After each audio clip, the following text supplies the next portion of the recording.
In any city, in any country, go to any mental institution or halfway house you can get yourself to. When you reach the front desk, ask to visit a man who calls himself the Holder of Ambition. The sound that escapes the mouth of the worker will be so slight and betray so little reaction that at first you may not even be sure your words were heard. All doubt will be settled when they guide you toward a stairwell lit by many windows.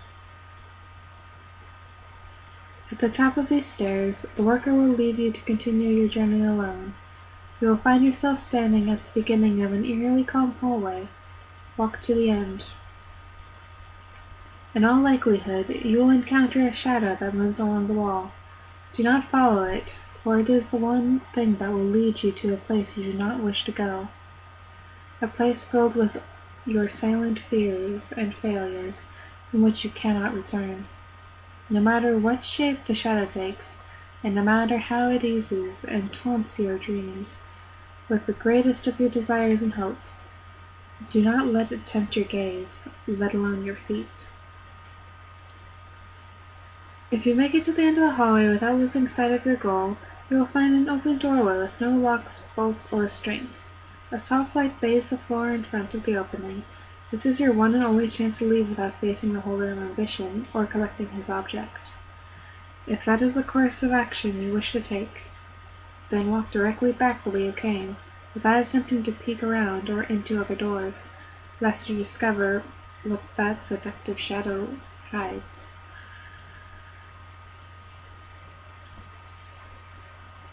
Beyond the doorway lies a room, bathed in an artificial light cast by high windows that cover each wall's expanse.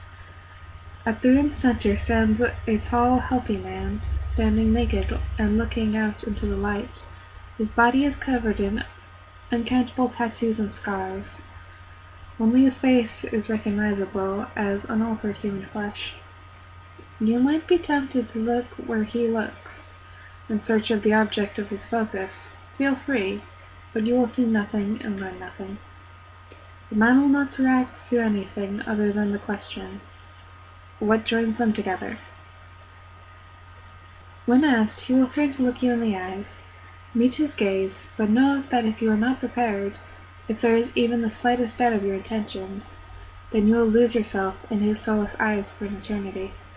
If, on the other hand, your gaze is an honest one, then he will begin to speak in a low voice. His tone will be a comical one, his tale told as if they meant nothing at all, but you must not miss a word, for this story is your preparation. Listen carefully to his tale, and remember every detail. When the man finishes speaking, he will bring his hands to his chest and remove the sutures from one of his more noticeable scars. As the stitches come out, he will bleed profusely and fatally. When the last of his sutures have come out, he will offer them to you, uttering his final words through his own gurgling blood. Choosing to seek leads to an inevitable fate. The clump of sutures is object 10 of 538. How you use them depends on what you hear.